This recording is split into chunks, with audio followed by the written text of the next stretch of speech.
So, hello guys, Alicia nyo. Nagbabalik ulit para sa ating panibagong video. So, mga minamahal, sa aking napapansin, talagang sobrang nag-iinit na ngayon itong mga miyembro ng House of Representatives. Kasi imagine nyo yung kanilang pagsasalitang pagtutuligsa dito nga po sa ginawang kababuyan at kabastusan nitong ating mga senador patungkol nga po dito sa impeachment ni VP Sara Duterte. Talagang nagliliyab na po, sumisiklab na itong ating ilang mambabatas na para sa aking nakikita mukhang malapit na to sa katotohanan, malapit na tong mag-alsabalusa. To the point na mukhang magtatatag na ata to ng real people power. Kasi ang usaping to, hindi to yung usapin na basta-basta lang. Ito ay usapin sa pera ng taong bayan. Ito ay usapin tungkol sa hustisya. Bongo, makinig ka. Kasi total sabi mo, 'di ba, na yung impeachment hindi nakakain. Pero yung hustisya hindi rin naman nakakain, 'di ba? Pero kailangan ng mamamayang Pilipino. Ngayon, mga minamahal, sa pambababoy na ginagawa nitong mga senador, I don't know bakit hindi nila naintindihan. Pagka-receive nila sana dapat ng article of impeachment, shall forthwith. Ngayon, hindi nyo na nga ginawa, dinrable nyo pa, pinagpasapasahan nyo pa. To the point na gusto nyo pa atang umabot sa foul itong impeachment ni VP Sara Duterte. Ngayon, itong pagbabalik nila dito sa House of Representatives, nag-init po itong ilang mga mambabatas na bakit ibabalik? Unconstitutional yan.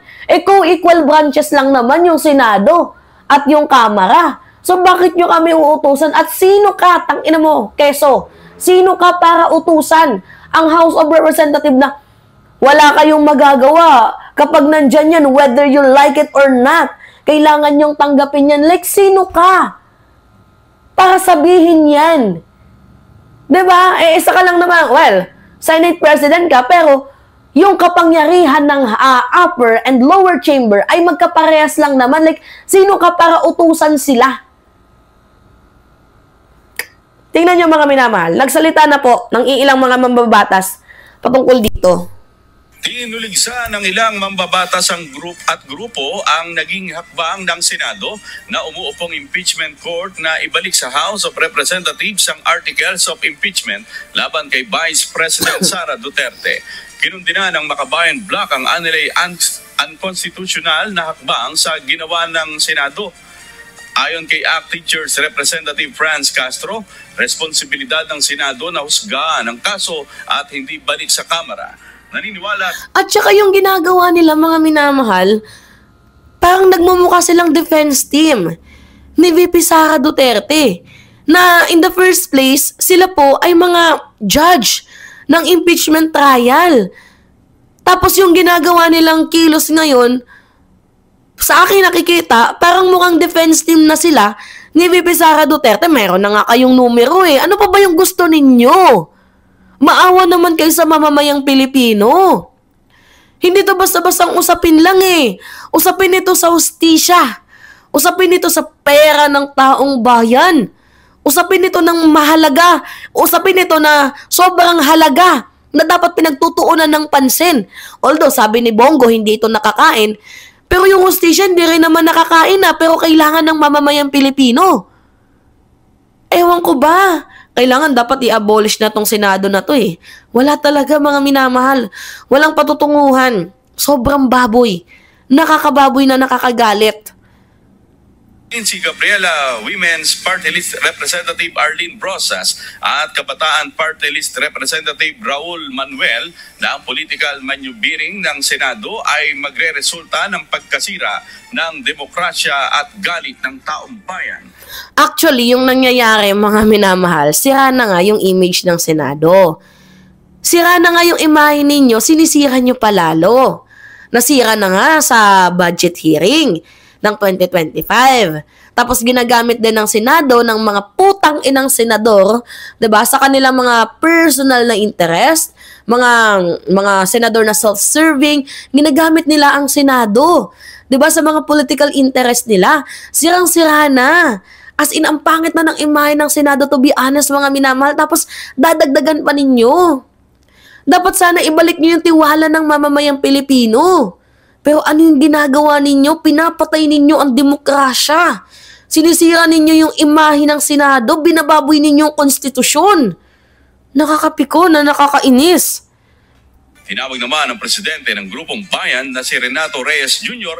na legal gymnastics at naging galaw ng Senado. Hindi rin sang-ayon ng Grupong Tindig Pilipinas sa kasalukuyang sitwasyon ng impeachment trial at sinabing urong sulong ang Senado at walang paninindigan ng mga ito. Samantala, nauna nang sinabi ng isa sa mga House prosecutors na si Representative Bel Zamora na labag sa konstitusyon at hindi opsyon ang return to sender o pagbalik sa Kamara ng Articles of Impeachment. Diba? Ang dami nang nagsalitang mga mambabatas. Ano pa ba yung gusto ninyo? Umabot sa punto na magwewelga? Na mayroon ng people power? Nakakalampagin kayo dyan sa loob ng Senate? Yan ba yung gusto ninyo? Ito po, tingnan ninyo mga minamahal. Basahin natin yan sa inyo Oh. Ano na nakasulat dyan? Sabi dyan, House formally differs, accepting returned impeachment articles. So, kung ako yung tatanungin mga minamahal, dapat yung Senado naninindigan, 'di ba? Stand tall. Sa madaling sabi. Hindi yung impeachment gustong ipastop. Mga kupal ba kayo? Lalo na yung 18. Alam niyo yung hindi ko talaga inaasahan yung 5. Kasi yung 5 na nanindigan, sila yung most hated ko before. Tapos ngayon, well, you know, yung politika naman talaga sa Pilipinas, hot and cold. No permanent enemies or allies. Tingnan ninyo, hate ko noon si Risa Ontiveros, pero nagbago yung aking perspective at perception. 'Di ba? Nung siya ay nanalo at nakita ko kung paano siya kumilos. Tapos yung mga katulad nila Bato, 'di ba? Mga minamahal na dapat supposedly, 'di ba, mga sikat. Dapat pinapatunayan nila yung sarili nila sa taong bayan. Tingnan ninyo kung ano yung ginagawa nila ng bababoy. Sabi dito, the House of Representatives has formally deferred acceptance. Parang labag sa loob nila eh. Sa House of Representatives na i-accept talaga itong article of impeachment na to, mga minamahal. Diba? Acceptance of article of impeachment returned by Senate through a resolution adopted by the Chamber. Pero wala pa naman tayong balita kung inaccept na ba. Ano nyo nga ako mga minamahal kasi hindi ako updated ngayon eh. Parang nagkakaroon pa lang sila ng session, ng hearing, kung ano nga ba yung dapat gawin. Diba? Kasi ang nagpapagulo lang naman talaga dito, yung mga senador, diba, na masyadong nagmamagaling na wala pa naman tayong karanasan sa mga bagay na yan. Kumbaga nilulusutan lang nila. So, during the plenary session on Wednesday, House Resolution number 2346 was adopted by the House certifying that the impeachment proceeding initiated by the House last February 5 adhered to provision of the 1987 Constitution. Dapat nung time na yon, kasi 'di ba may 3 days pa. 'Di ba mga minamahal, bago yung congressional break. Ano yung nangyari? Instead sana na talakayin yung article of impeachment doon, kinlose na nila yung door. 'Di ba? Nag-break agad. So, pinatulog nang humigit kumulang 4 na buwan, tapos ngayon ipapasa, ibabalik, ngayon nyo palang naisip yan? 'Di ba, kahit nga din ako nagtaka eh. 3 buwan din yung pinatulog, tapos ngayon nyo lang naisip yan? Ngayon nyo lang naisip na ibalik? Na pwedeng ibalik? Sa kagustuhan nyong maibalik?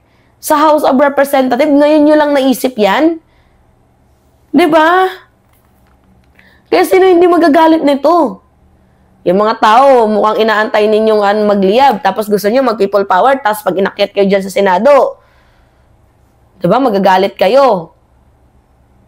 Eh, ang sinisigaw ng mamamayang Pilipino, demokrasya. Mga loko talaga to. Alright, mga minamahal, yun po. Pahingi lamang po ako ng comments ninyo, likes and share, and also mga minamahal, don't forget to click the subscribe, and also hit notification bell, yes. Always nyo i-hit ang notification bell para lagi po kayong na-update sa mga video na ina-upload natin time to time. So, anyway, subscribe nyo and share the video. Ingat mga mamamayang Pilipino.